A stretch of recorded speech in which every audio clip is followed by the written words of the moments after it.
know what really makes us mad? Is wasting money on CDs with only one or two good songs. Yeah. Tell them about punk.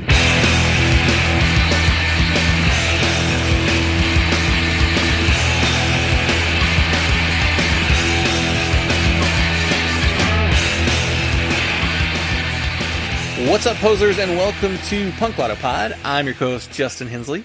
I'm your other co-host, Dylan Hensley. And we are back for our first regular scheduled episode of 2026. We did the best of 2025 audio to kick the year off, and then Dylan took a week off to go check out the sights of jolly old Vancouver, which you can hear about over on our Patreon, this week's bonus audio.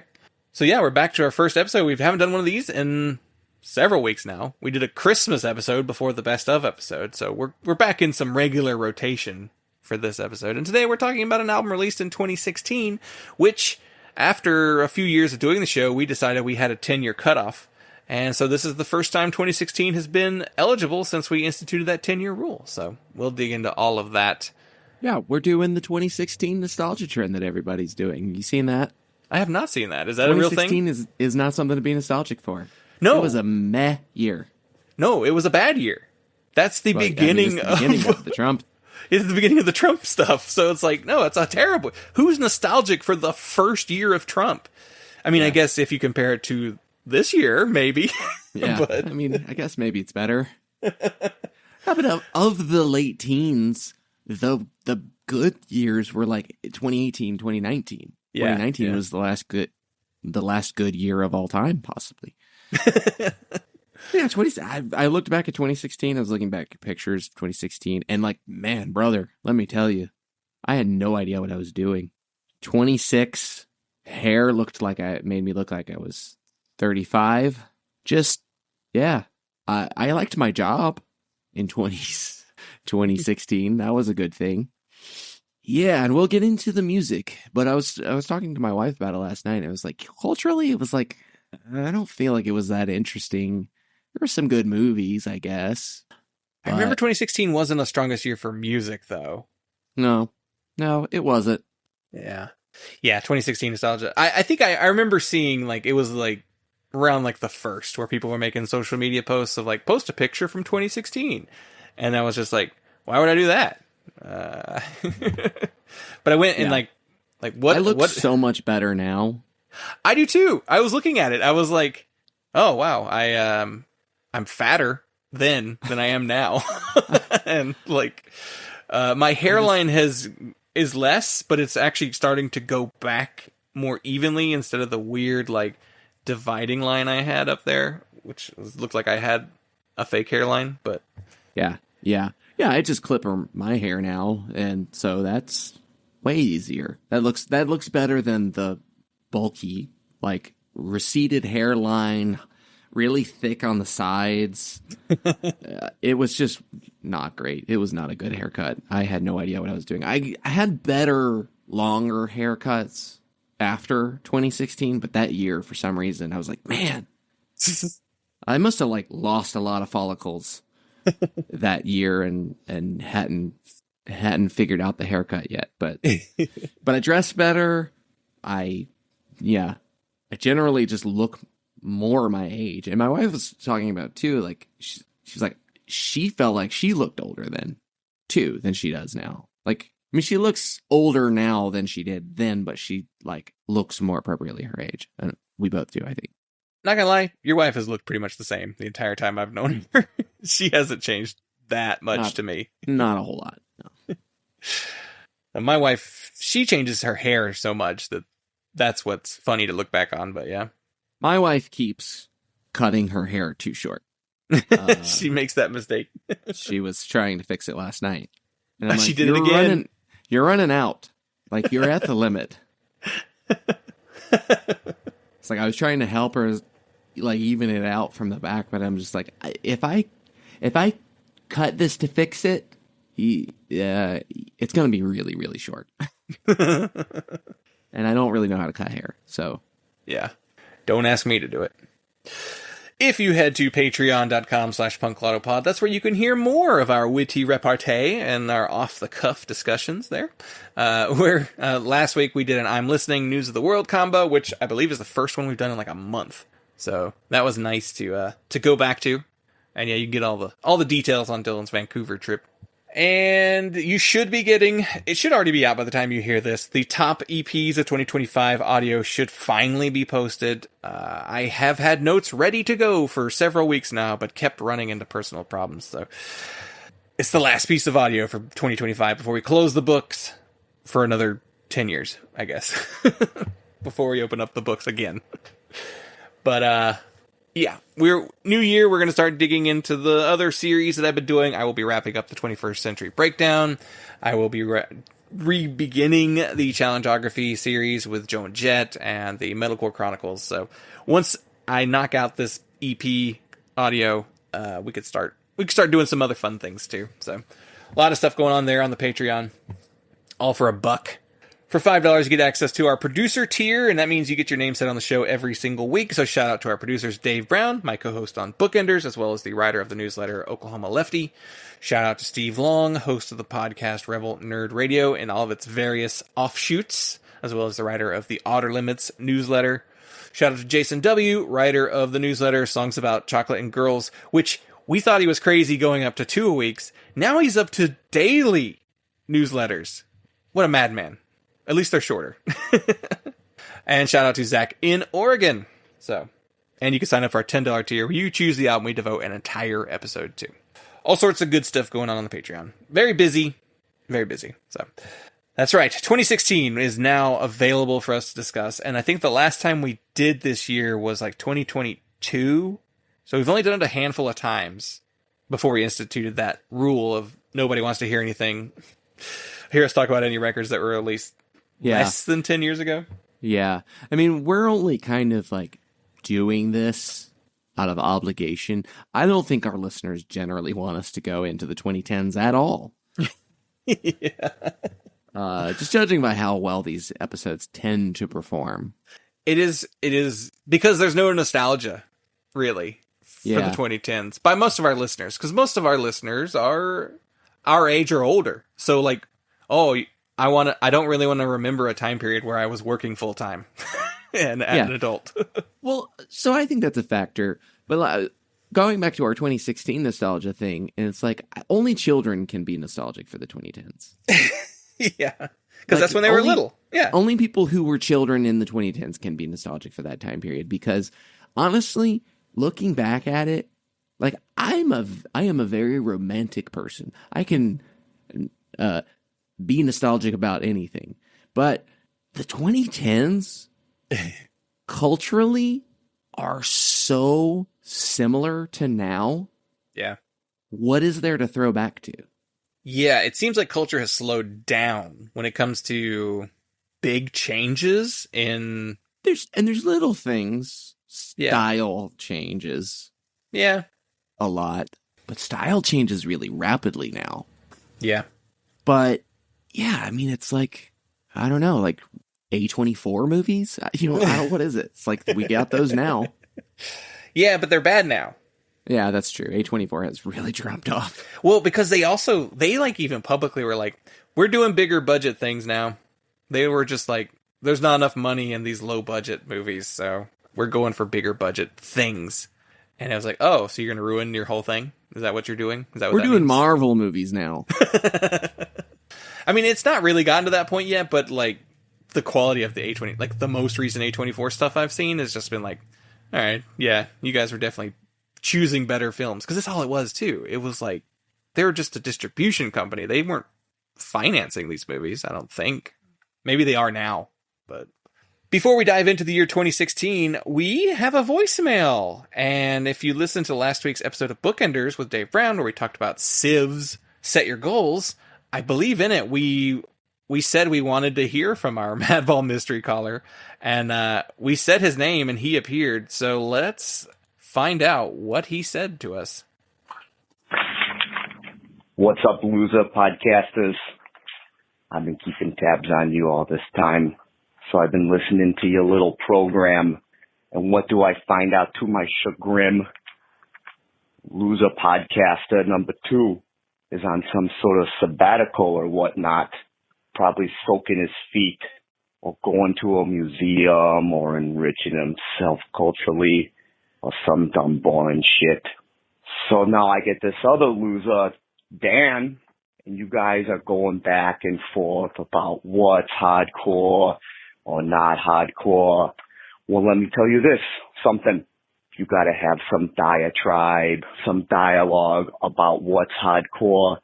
You don't know what's hardcore. Let me ask you this. You ever needed a second set of prints on a handgun? Have you ever spin-kicked a donkey just 'cause it's fucking fun? Have you ever eaten 6 pastrami sandwiches in a row and washed it down with a 2-liter of RC Cola? Let me answer these rhetorical questions for you. You have not. I don't even like sandwiches, but I power through that shit 'cause I'm hardcore. So stick to what you guys know, picking each other's dingleberries, talking about your emo, screamo, scrammo, plinky, plonky, tappy, whatever, or jangly Americano. Let's bore the hell out of everybody with my boring ass music and just being fucking nerds overall. Okay? Stay in your fucking lanes. Hey, and if you want to start acting hardcore, I'll give you a good place to start. Listen to Nerd Ball. I'll see you all soon. Bye, losers. I lost it at spin kick a donkey in the face. I don't know about you.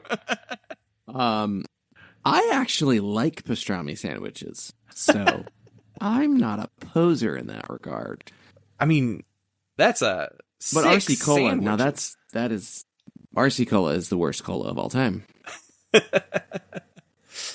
Is RC Cola worse than Zero Sugar Pepsi? Because that is the worst cola of all time to me. I don't think I've tried Pepsi Zero. Bad. Very bad. Man, Pepsi's kind of not great anyway. Yeah, there's a reason why it's not actually the best one. But Well, it's good to hear from the Madball mystery caller.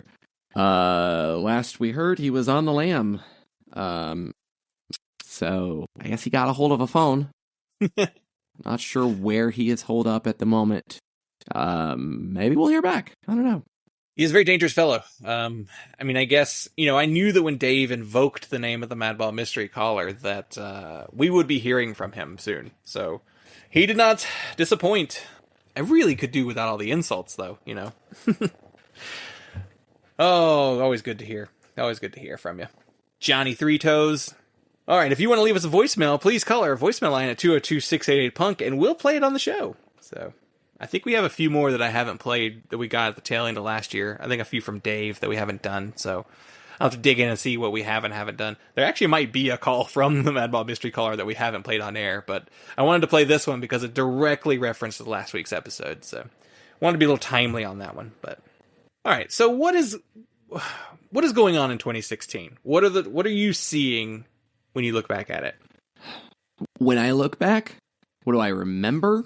So, I mean, any of it, really. Yeah, I mean, okay. So, like, the big stuff, kind of, the most prominent stuff that stood out to me, I definitely remember in the moment. And I have kind of some categories, and there's a little bit of overlap. I feel like there's a lot more connection in these scenes at that time. But categorizing things kind of loosely, this is around that time period where we started calling a lot of stuff power pop, very heavily driven by Jeff Rosenstock, who put out Worry in 2016. I'm also kind of lumping this into the pizza high five punk kind of thing, kind of your Joyce Manor, post Joyce Manor. I think like Pup is a band that is hard to properly categorize. They're very individual, but the general audience that they have is kind of like a power pop and like fun guy punk. So they put out The Dream Is Over in 2016. That Microwave record.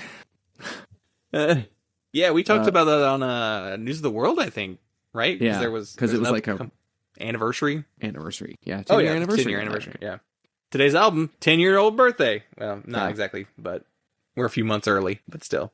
Prince Daddy and the Hyena put out I Thought You Didn't Even Like Leaving, which is a nonsense name for an album By a nonsense band name. with a band with a nonsense name. There was another band with an and an animal in their name from this time period too, and I can't remember who it was. I mean, King Gizzard and the Lizard Wizard. But, Well, there's that. yeah, Prince Daddy and the Hyenas. You're right, there was one more, wasn't there? There was another one that's like an emo band. Yeah. I can't remember who it was, but it's not Probably important. canceled. Who cares? They're not good. I don't know. Kind of adjacent, modern baseball, Holy Ghost, the Hotelier put out the Naked People album cover. Yeah. Goodness. Goodness. They should put some clothes on. Goodness, those people are naked. And he was nude. Sioux Falls put out Rot Forever, which is like, I know you really liked that record. Yeah, I did. And they changed their name.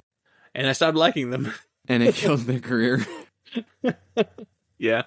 They changed their name because they were like, oh, Sioux has negative connotations for Native people in the U.S. and like it's like French for it's like it meant like shit in like some other language, and it was just like, yeah. So we changed our name. Strange Ranger is what they changed their name to. Not a good name. Yeah, Either. and no good records under that name either. I tried like the first few because I really liked the Sioux Falls record, and I was like, well, name change, but they should sound the same. No, they didn't. They got weird and arty, and I was just like, you're listening to too much cursive. Stop it. There's a lot more post-hardcore and screamo stuff, but Touche Amore put out Stage 4, Old Grey put out Slow Burn. There's lots more screamo, but I figured this is still kind of the wave is, it's a much smaller wave, but it's still going to a degree. And then I kind of have some looser categories here. Maybe not the most prominent stuff, but we certainly still have your post-cursed Nails, HM2 Core, Crust, D-Beat, black and white album covers, Yeah. On Death Wish records, that kind of stuff. Nails put out a record, You Will Never Be One of Us. That was like their last one for a long time, I think. And that Oathbreaker record, Rhea, was a fairly big deal. There's not a lot of stuff in this category, but it is the beginning of the emo country thing. Pine Grove put out Cardinal. And Yikes! Whoops. Let's make sure to get those tattooed on us. Yeah. Stick and Poke, Pine Grove Square tattoo. Yeah. And then we have a person receiving a Stick and Poke Pine Grove Square from a member of Pine Grove to write their redemption article. So Yeah. that was bad. I can't believe they were like, ugh. I don't remember what publication did that. It wasn't Pitchfork, was it? It was Noisy or something like that. Yeah. And there's some folk punk stuff. Weird. Apes Estate. The city isn't big enough. I don't know where that is in their discography, but Apes Estate is a band that is everywhere on the internet post-COVID. I feel like this is a little bit of a retroactive bump, but I don't know. I don't know any folk punks. Yeah, not anymore. I don't know who was listening to this stuff when it came out. I didn't find anything else that I felt like really fit this category, but I named it New School Dumb Guy Hardcore. And Knocked Loose put out Laugh Track. Knocked Loose, kind of ahead of the curve. They kind of like hardcore. Yeah. Yeah, they're from Louisville, and they kind of created a whole scene. Like there's like a festival that happens in Louisville now every year that is like based off of Knocked Loose and all of the bands that were born in its wake. So it's a lot of stuff like Sanction, Inclination, and like there's just a lot of that kind of stuff. Knocked Loose was the one that was like the breakout. It's the one that kind of like kickstarted that wave. Louisville, a lot of different types of things coming out of that scene. And this is kind of an oddity for 2016, or it's just, I forget the persistence of these bands and this scene. But the metalcore and mathcore old heads still around. Listen to all of these bands that put out records this year. And if I didn't tell you the names of their records, and if you didn't know when this episode is based, you would think this list was from 2006. Dillinger Escape Plan, Every Time I Die, Zayo, Norma Jean, Devil Wears Prada, and Silent Planet. You wouldn't know that name, but it's the Underoath. Some of the Underoath guys. Was it? I did not know it was Underoath guys. Unless I'm mixing them up. I thought Silent Planet were that, like, kind of brown pants metalcore band on Facedown, but I could be wrong, too. Oh, no. They were on Solid State. Maybe that's why I thought they were the... What is the... Well, Corey Brandon does guest vocals, and Spencer Chamberlain does guest vocals. So there's your connection, at least. It is. Yeah. Maybe I'm thinking Hands. Remember Hands? Was it their name? Sleepwave is the Spencer Chamberlain band that I was thinking of. Oh, yeah. Yeah. Not Silent Planet. Sorry. But yeah.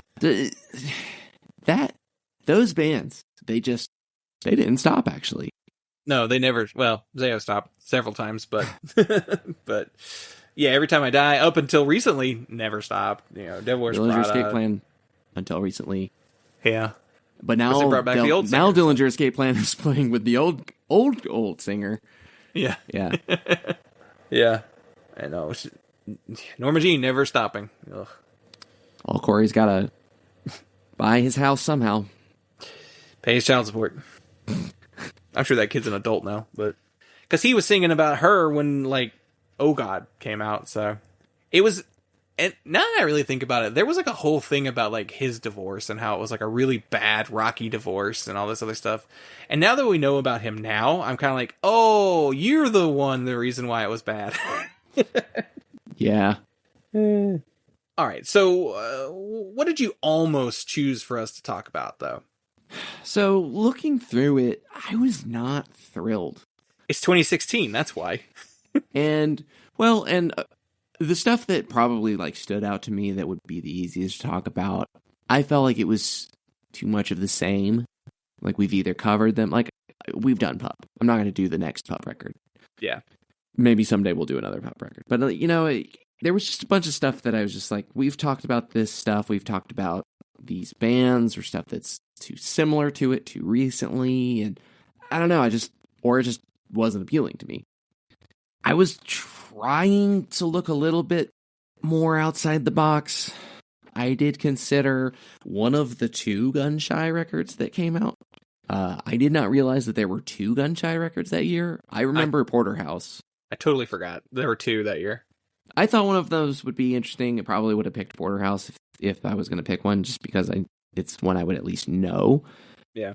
I wasn't entirely sure how much mileage we would get out of talking about a Gun-Shy record on the episode, which, granted, I guess we'll see how much mileage we get talking about the record we are talking about, but yeah, we'll save that. But other than, we probably would eat up a decent chunk of the episode doing impressions of his voice. Hey, I sing like the guy from Leatherface, but somehow raspier. I would like to see your town in the autumn. I just watched A Mighty Wind on the plane back from Canada. And what's his name? Who plays the couple singer? Eugene. Oh, Eugene Levy. Eugene Levy. Yeah. His line reads in that movie. Every line. I was not expecting him to be that funny. Because I don't love Eugene Levy, but that character was great. What happened? Yeah. I thought about Ship Thieves, No Anchor, and I was thinking, you know how they made all that Simpsons merch where Bart is wearing a blue shirt instead of a red shirt? Yeah, like all that early Simpsons merch. That's kind of how it feels to talk about a Ship Thieves record. I'm just like, it's the same, people. We've talked about this. Is there a difference between this Ship Thieves record and a Hot Water Music record? Well, at the time and now, yes. Well, yeah. Yes. Because they're better than the Hot Water Music records that are coming out now, and Chris Wallard sings on them, unlike the new records where he does like one song maybe. It's just Ship Thieves is blue shirt Bart Hot Water Music. It's like, well, that's the same, but it's different, I guess. I do love those 3 most recent Ship Thieves records. The first 2 when they were still Chris Wallard and the Ship Thieves, where they were like, I guess we're doing acoustic. I guess because Chuck went folk acoustic thing, they thought they had to do it too. Those first two are not very good. But everything after, once they were just like, yeah, we're just going to do rock. We're going to rock it out. That's where I like them again. You know, we've never done Hot Water Music on the actual main show. That is true. We did the challengeography on them. It's like, Why did we do such a big band? We didn't complete the Hot Water Music discography. We did light it up. We did that one. Yeah. Where the guys from Dikembe thought we were too mean. Yes, that's what it was. Yeah. And I considered Super Unison's Auto. In my memory, this is a decent record. It was kind of a big deal when they started. It was the post-punch band, right? We talked about their EP on the show a long time ago, and I thought they would be worth doing the album because the album is better than the EP.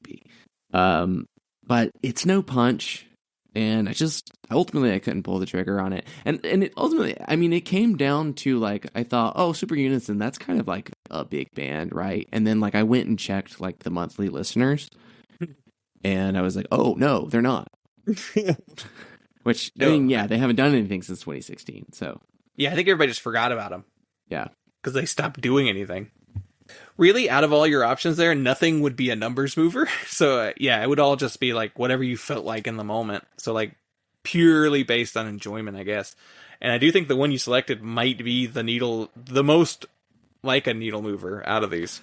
Yeah, I was actually surprised, like 20,000 monthly listeners. Yeah. If we're using that measuring stick. As people are leaving Spotify, it becomes less and less important. But yeah. Well, let's get into it. So I gave you the year 2016, and you selected Dark Thoughts by the band Dark Thoughts. I don't know what you're so unfulfilled. Turn and walk away. Nothing but talking about nothing. Nothing to say. Danny cried too. Danny cried too. I don't know how my life is. I don't know. I know it's no use. Let's run through some stats. Dark Thoughts are from Philadelphia, Pennsylvania. They're a three-piece punk rock band heavily inspired by the Ramones. Released April 20th, 2016 on Stupid Bag Records. This is the band's debut full-length, and the personnel is Amy Opsasnik on bass. I think I got that. I think I nailed that. Opsasnik. And Daniel Cox on drums, and Jim Shomo on guitar and vocals. And it was produced and recorded by Kyle Gilbride.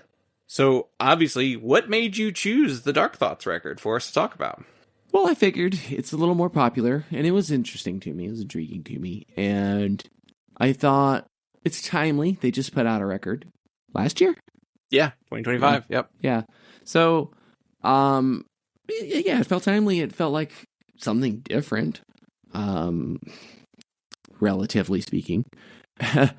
And I figured, like, I've heard them, and I liked what I heard, but I haven't gone really deep on them. My Dark Thoughts experience mostly comes from prepping for that Ramones-core bracket that we did. Yeah. I don't know that I've listened to anything else by them. I don't know if I've listened to this whole album before. I kind of don't think I have. Though for some reason, for a long time, I got Dark Thoughts and Mean Jeans mixed up in my head. And while even though they're both Ramones-core bands, they still are so different from each other. Yeah. And I think they're different from other Ramones-core bands, too. True. And maybe that's why I got them mixed up, is they both kind of stand on their own feet more than most Ramones-core bands. But, yeah, I thought it'd be fun. My personal experience with Dark Thoughts, prepping for the Ramones-core bracket that we did. I think Dave was on that one, too. And then, really, my introduction to this band was through our buddy Adam Yo. He posted them as, like, one of his favorite albums of... It wasn't this one, because we didn't know him back then, but so it would have been, like, maybe their third record or something. Maybe the second one, though. Maybe it was the second one, but... Yeah, that would have been where I would have first kind of encountered them. And then I listened to them prepping for that Ramones-core episode. And then I actually did I have listened to this record before this year. This is when I had checked out and enjoyed what I heard. And I definitely listened to the newest one, the 2025 record. I may have listened to the one prior to that, but I don't remember off the top of my head. But I've listened to a little bit of Dark Thoughts. Not extensive time spent with them, but I've listened to several records, and I like what I've heard. So that was my background with them. Okay, so this is where we come into the Also Ran section, where we talk about the stuff that they would have been directly kind of around, or at least, was doing similar stuff. And I see what you're doing here. It's not perfect. There's no one-to-one, though, right? Yeah. I knew that putting it together. Yeah. There's no room. There is no one-to-one, exactly. The one-to-one is the Ramones, and they weren't putting out new records in 2016. I mean, leaving off, Toy Guitar put out Move Like a Ghost, their EP, in 2016. Like, that's probably one of the closest things to what Dark Thoughts is doing. But, so, I really just put all the garagey stuff in here. That felt like it was at least the closest lane that I could find. I didn't really dig for Ramones-core bands. I'm sure there's something else. Yeah, I mean, Ramones-core has, gone out of fashion. It's not really a big thing anymore. And most of the bands doing it are, legacy acts at this point. Yeah. There's probably some Kepi stuff, because there's Kepi stuff every year, but... Yeah, I'm trying to check real fast, but I'm not coming up with anything. But so of the garagey punk stuff, Uranium Club put out All Them Naturals. Parquet Courts did Human Performance. Dirty Nil has a record, though Dirty Nil really honestly leans more like minivan rock. Yeah, I don't know that band's deal. I listened to one record by them, and I hated it. Yeah. And I've never the one with the dog on it? I think so. Yeah, it sucked. The Frights, You Are Going to Hate This. Giant Dog put out Pile. That's kind of getting a little more power pop, though. Yeah, it's glammy, too. Glammy, yeah. Destroy Boys have a record. There's that Gogs record. Culture Abuse put out Peach. I feel like that's definitely one of the closest things to this Dark Thoughts record. There's a Guitar Wolf record. But yeah, there's not a good one-to-one comparison. Yeah, I pulled up some records that were released on Stupid Bag Records in 2016 as well, which is the label that put it out. Actually, there is a Mean Jeans record, so... Yeah, that would probably be the most close, yeah. You have to go looking specifically for those bands, though. But yeah, Stupid Bag Records in 2016. They also released the Great Thunder Radiator Hospital Wedding album, Split album, Joyride Relief Half Moon Bay, which I believe is an EP. And then there was music from the Afterglows, which was Sam Cooke Parrott and one of the dudes from the Ambulers. They have Even Hand, which is the guy who started Quaker Wedding. Leica's Orbit, which is a post-Daniel Stripe Tiger band. And I thought I would start doing this going forward, is putting the records that the producer or main engineer of the record also worked on the same year. So in the same year, Kyle Gilbard also recorded bands Littler, The Afterglows, though not the same Afterglows record that came out on the Stupid Bag Records, which was funny, and Swanning and Pollen. So let's dive into the story. There's also a Nerf Herder record. There's that Mikey Erg, Tentative Decisions. It's one of his power pop solo records. Yeah. I get Dog Party. Oh, okay. Dog Party put out Till You're Mine. Yeah. There's a Shonen Knife record, too. So there was more stuff that was closer. Just took more digging to find. Yeah. All right, let's do the story. So, Jim Shomo was a barista in Philadelphia. In fact, they're all baristas. The entire band is baristas. And there were not one, but two articles I found where they were interviewed in a coffee shop. The writers were very on the nose. But Jim started working on songs for a project that he called The Holidays, that he described as a Ramones-y solo project.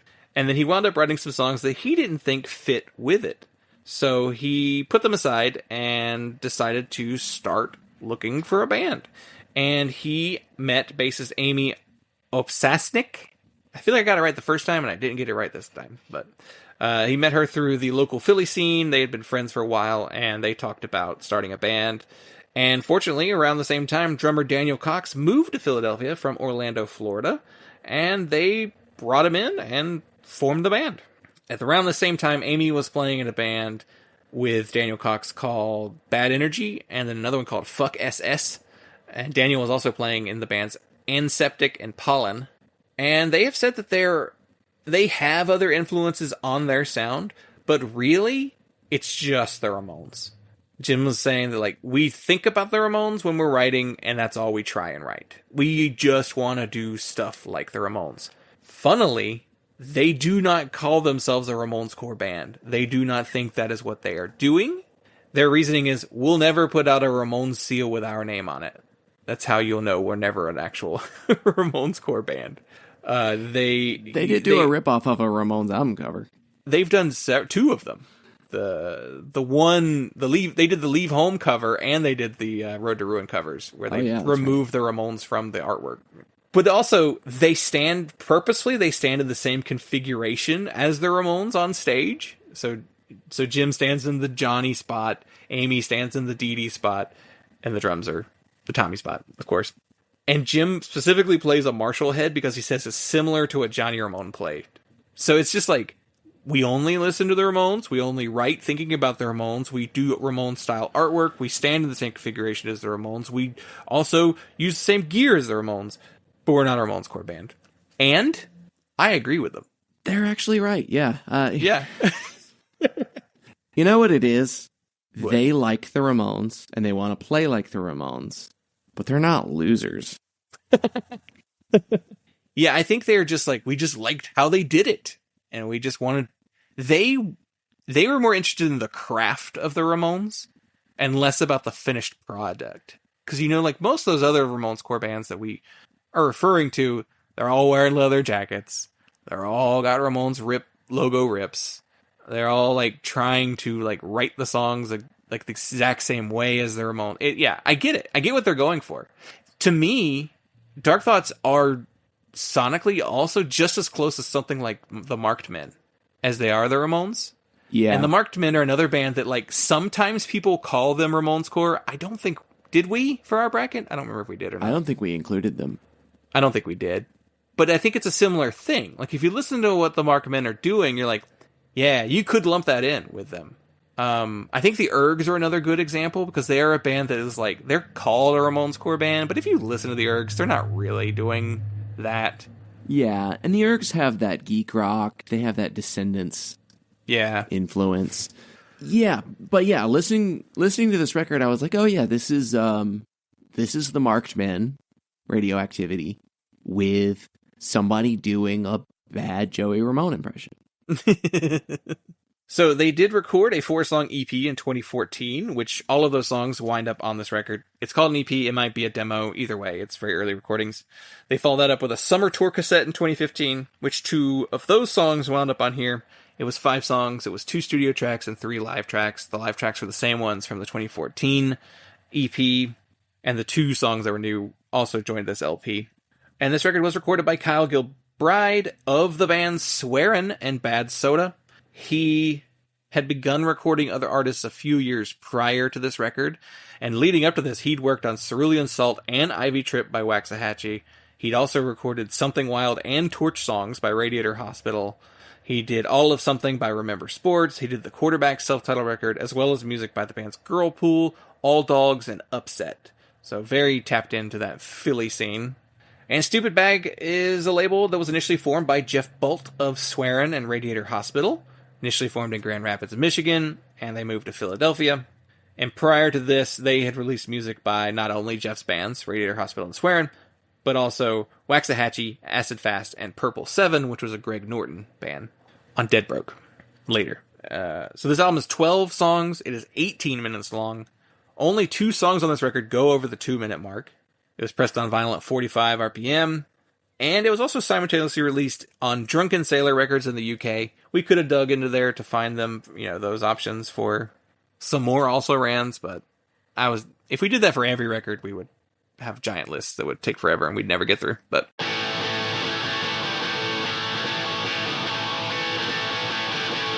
I was a fool to think that I could ever love anyone like you. I got nothing to give. I'm not cool, and I don't know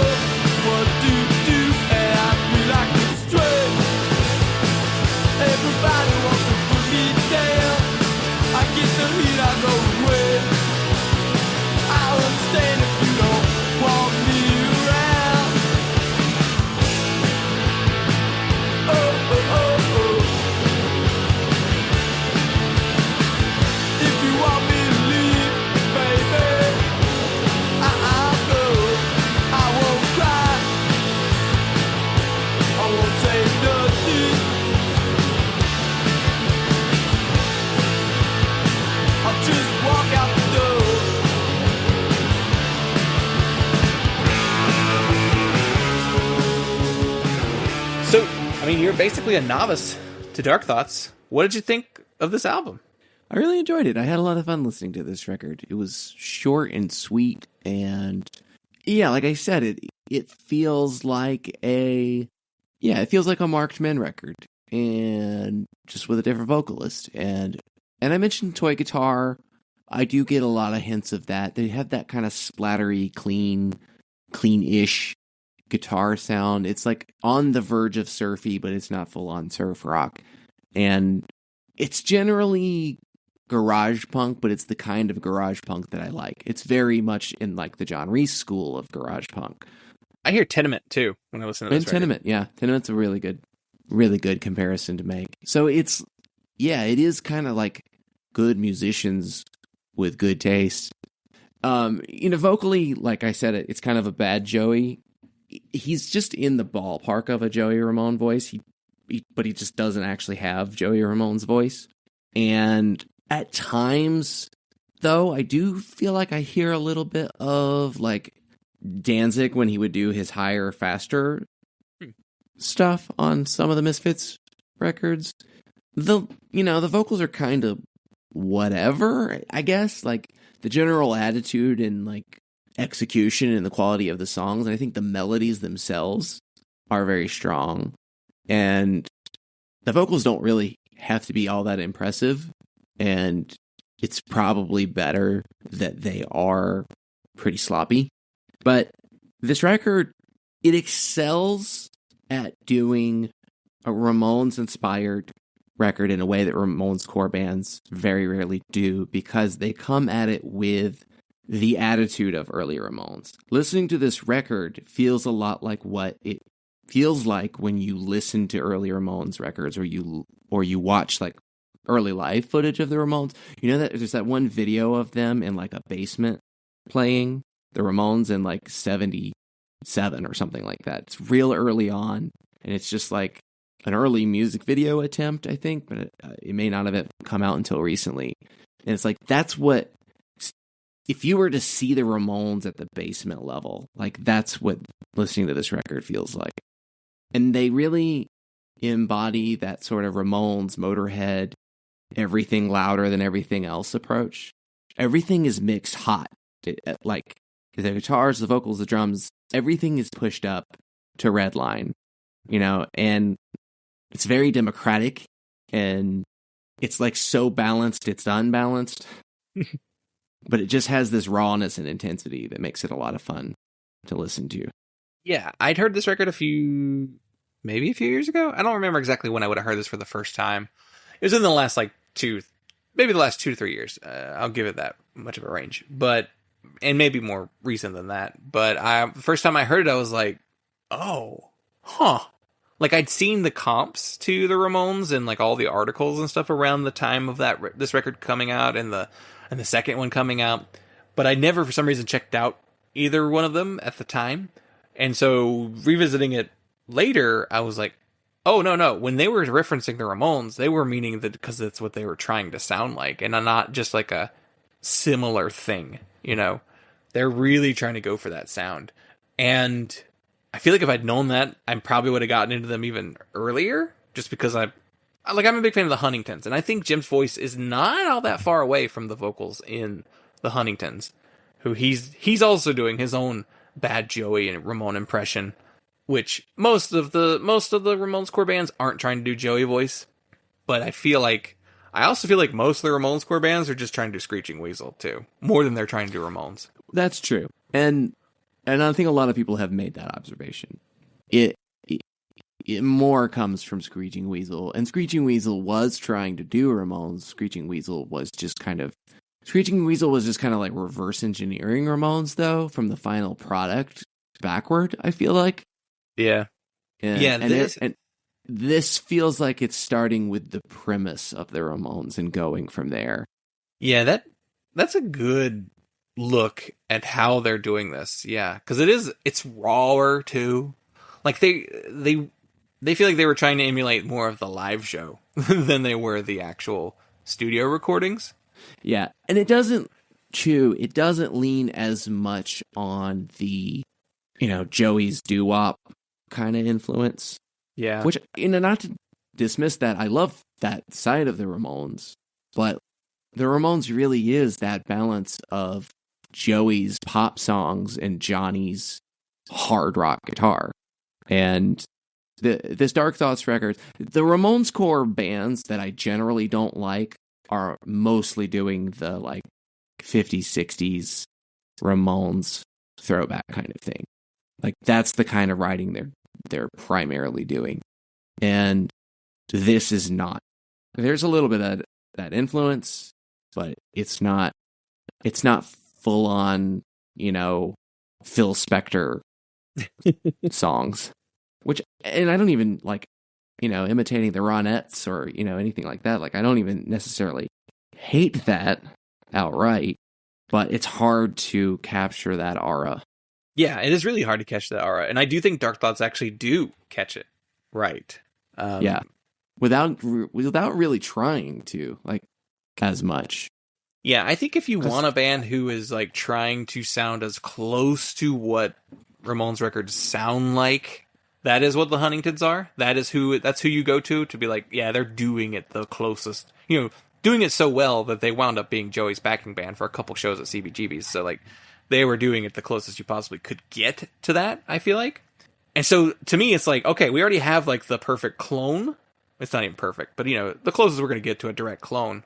That's why I think something like Dark Thoughts is more like interesting, because it's like, yeah, we're just going for the spirit more so. And it is funny. I'm kind of worried that I'm like, man, we're just like harping on this like Ramones element of it.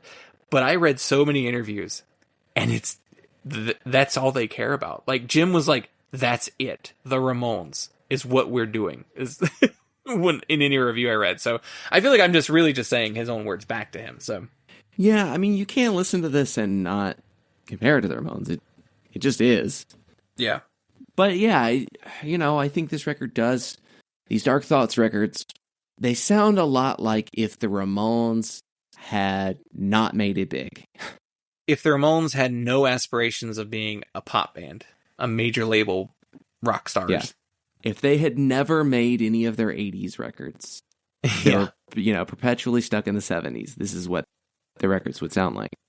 If the Ramones were a Philly DIY band from the 2010s. Yeah. This is what they would sound like. Yeah. It is a really fun record. It's kind of hard to think of the album, though, in songs, because it's only 18 minutes long. Every song is so short. There's like one 30-second song on the album, too. It's tough to kind of, break down songs, because there's just, that is the thing they're going for. That is the sound they're going for. And I do think they accomplished their goal. I think it sounds exactly the way they want it to. And it's just kind of hard to kind of break down the songs themselves to discuss.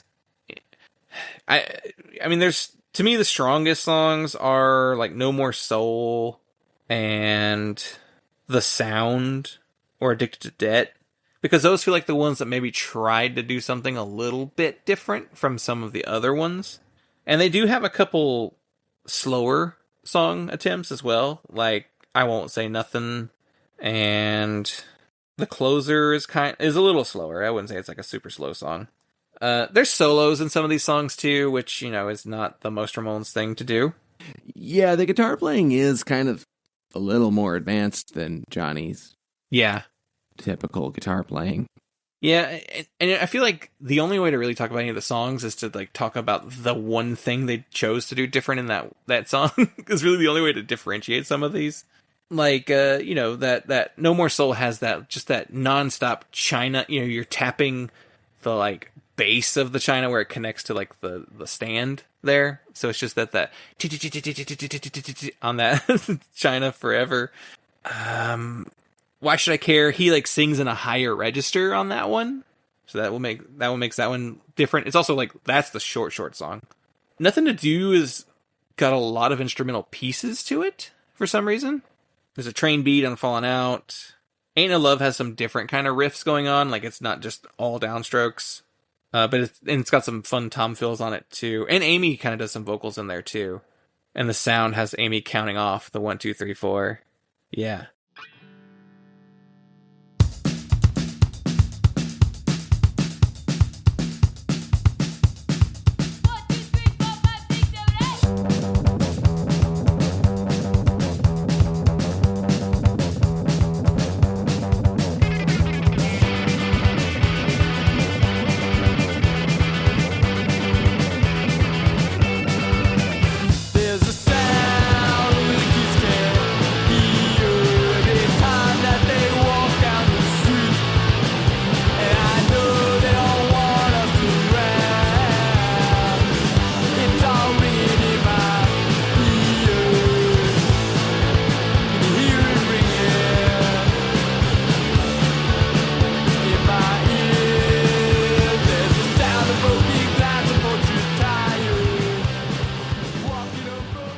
It is tough. One thing I do think that this guy does, Jim does well, that other bands don't really get when they're trying to do Ramones, is he is catching Joey's weird accentuating syllables that he would do. You know how he would like basically like drop out like the middle of words, and so it would just be like just sometimes he would just be like it's like he's getting the consonants in the word, but he's not trying to say the syllables. Very grunty, or you hear that more in live recordings of Joey. Though sometimes you get the Joey where he's just like, I'm gonna sing like this, like that real low, flat voice he does sometimes. Yeah, I don't know. They nail it. Like, I think this record is like a breeze to get through. It takes no effort to listen to. It's fun. It's different enough that they feel like their own thing. And a lot of they have several records, but even on the newest one, they still kind of keep that magic going. Looked into the lyrics of this record. They're kind of basic. They're very relationshipy. Like, that's the kind of the main thing. You read the lyrics and you go, yeah, I could see Joey maybe writing this, but it doesn't have some of the like cleverness or the funniness of some of Joey's lyrics, or just like the weird points of reference. A lot of relationship stuff. I'd say that's a majority of the songs, which is the majority of Ramones songs too. But yeah, I read lyrics. Nothing really kind of jumped out to me as like outstanding, which is not really the point. The album cover is just a black background with their name in white letters. I think it's like one of those boards where you like, it's like a fabric sort of thing, but you can put like words on it. It's kind of like a bulletin board. I don't know if that's actually what the cover is, but that's what it reminds me of. The uneven letter placement that you see a lot. A letterboard, yeah. Yeah. Like a felt letterboard. And like critically, it was very positively reviewed. Like a lot, it got a lot of positive press, and it was featured on some best of lists. So it was a strong debut. And really, all of their records have been well regarded and highly rated. So yeah, Dark Thoughts are just it's odd. Like, it's just satisfying. Yeah, I think is what it is. Because if you try to analyze it objectively and like, put it under a microscope and go like, okay, well, it's incredibly derivative by nature. The lyrics are whatever. Like, they don't really aspire to much, and it's kind of really hard to expect them to be, poetry or anything if you're doing Ramones. Like, yeah, that's the only thing, is they could maybe be a little bit funnier, but then you're possibly getting into, Screeching Weasel Queers territory, and like, you got to be careful about how you're funny there. And like, it's short, and maybe that's part of its charm more than its criticism, is that they're in and out. Does not overstay its welcome. welcome. Tired of it, you know, which again is true to the spirit of the Ramones. The Ramones, what they said, the Beatles only needed to play for 20 minutes at Shea Stadium, so we don't need to play any more than 20 minutes either. Like, it's just satisfying. I think it accomplishes slightly more than you expect, and it doesn't make the mistakes that you don't want them to make in doing a Ramones imitation or doing a Ramones-core band. And yeah, I think that's part of it, is there's just no real blunders. Yeah. I mean, if I had to, nitpick anything on this record, I'll get two things. One, samey. It's just very samey. But that is the nature of what they're going for, too. So I almost don't even hold that against them. Man, and I can't even hold that against them, because if you compare this to the Night Marchers, most of the Night Marchers records are incredibly samey. Yeah. And every Night Marchers record is pretty much the same. And they're great. I don't get tired of hearing them. So I don't know that I can even... It's too short to be even really bothered by it. Yeah. Maybe that's its saving grace, being as short as it is. Because if it was like a 35-minute record, I don't know. Maybe it doesn't work as well. Yeah. And then the only other like criticism I have, which is not even that much of a criticism, is like the hooks could be a little stronger. Like, I don't feel like there's like a super singable song on the record. And I don't know if you feel like that's true either, but... I mean, they were pretty catchy. I guess I can't recall them super easily, But again, I think there's tons of Marked Men songs that I can't recall the melody to. Yeah. That are definitely very catchy in the moment. So yeah, like I said, those are nitpicks. Those aren't even this. It doesn't really detract that much from the record for me. It does keep it from being like, oh, this is one of my favorite records, or it's like I think it's one of the best records of the year. I don't know. I don't even know if this would crack a top 20 for me for the year, but maybe I would have to go back and look and see what I was listening to at the time. But in 2016, in terms of like what has actually held up for you over time, I don't know. This might actually rank higher than you think. It does hold up 2016 is the year that we got The Bible 2 by AJJ. Oh, yeah. Oh, yeah. It's a year that's so lacking that in the past, when we talked about a not very good Falcon record, I was like, yeah, this kind of did what I wanted it to do. I'm happy. Yeah, I mean, if I do like a quick glimpse at some stuff that I listened to in 2016, I don't know. Let's see. Maybe you're right. Maybe it is like the weaker than I'm even remembering off the top of my head. But, yeah, maybe I'm looking at it now and I'm like, okay, yeah, maybe this is actually one of the better records of the year. Huh. Yeah, I mean, without really like 2016 is really not an amazing year for music. It's bad because like even from people that I like, it's like all they did was like an EP or something really short that wasn't even like that memorable, too. Yeah, man, I bet if I did do like a new, created a best of 2016 list now, just to see what I would compile. Yeah, you're right. Looking at it now, I think it maybe is a top 20 record.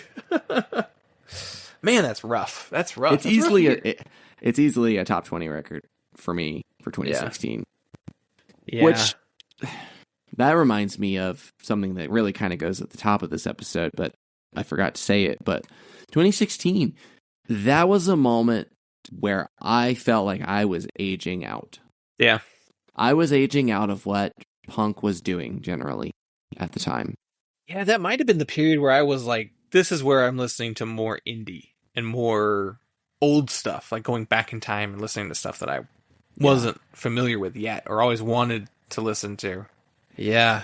I couldn't get into a lot of the stuff that was coming out, especially the really hyped stuff. Well, let's do the aftermath and wrap this up. So, this record gets reissued in 2017 on cassette on Get Better Records, and then they did a version in 2024 as a charity. And it's the same album, just with Free Palestine glued onto the cover. They would go on to release their second album, At Work, in 2018, their third album, Must Be Nice, in 2019, and Highway to the End in 2025. Amy also plays in the band Condom, with members of Sheer Mag, Sirs, and Poison Ruin. Daniel also plays in Kinetic Orbital Strike, with members of Power Trip, Mammoth Grinder, and Hatred Surge, as well as the crust band Psych War. And he plays in the hardcore band Delco MFs with Jim. And Jim was also in the bands Machine Gun and Loose Nukes. So Philly people who have just done a lot of small bands. And this is their thing that took off for them. And even then, I say it took off. Like, I don't know how much they tour. I don't know how much of a job this band is. They're all baristas, which I think is by design, because I think they all want jobs they can drop and come back to play. But again, I don't know what their touring is like, so I don't know how much of that is even necessary for them. But I feel like I've never seen them on like a flyer around me, or, that they were coming to a venue, that I followed normally. So I don't know, maybe they just do Northeast shows. But did you know if you look up the word Dark Thoughts on Instagram, it sends you to a help is available. Would you like to you may be struggling for something. It's like, no, I just want to find the band. Yeah, because I'm sure people with suicidal ideation are searching dark thoughts on Instagram to find the motivation to go over the edge. Yeah. You want to give it a rating? I'm probably at like a 3.75. I really enjoyed it, and I was tempted to give it a 4, but yeah, I think there's indefinable nitpicks something that's just like just a little thing is missing to take me up to 4. But very much enjoyed listening to it. I had a lot of fun. So I may give it a 4 in the future. Yeah. I'm definitely very interested in listening to the rest of their discography. Yeah, I'm at a 4. I am right there at it. I have crossed that threshold to get there. I would like, maybe just some more hooks, but that's like, again, nitpicking. The overall sound and tone and feel of this record is great. Like, the total package is great. Artwork, lyrics, vocals, it all works so well together. Works in conjunction with each other. That's just a good record and solid as hell. And I like the other records I've heard. I think I've heard the next one and the newest one. I'm missing the third one, but I liked everything they've done that I've heard so far. So yeah, strong band. I think it's safe to say we won.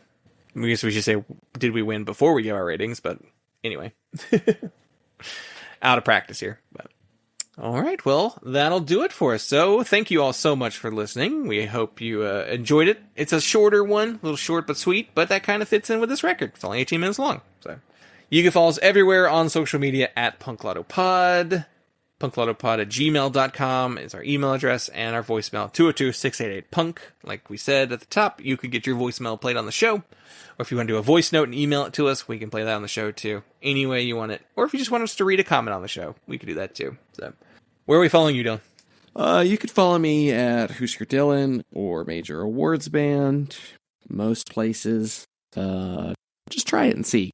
And I am not on social media much during the day. I actually set my phone in work mode and have turned off a lot of apps because it's miserable and I hate looking at it. So if I just put a brick wall in between me and that, I won't waste my life.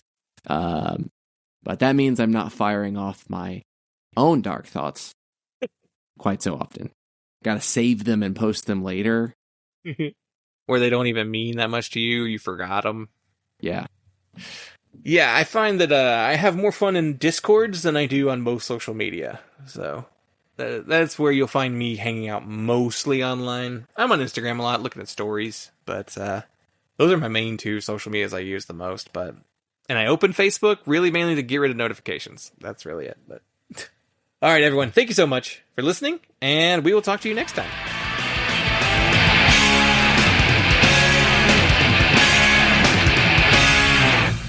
To order Punk, call the number on your screen. Rush delivery is available. Remember, this special offer is not sold in stores.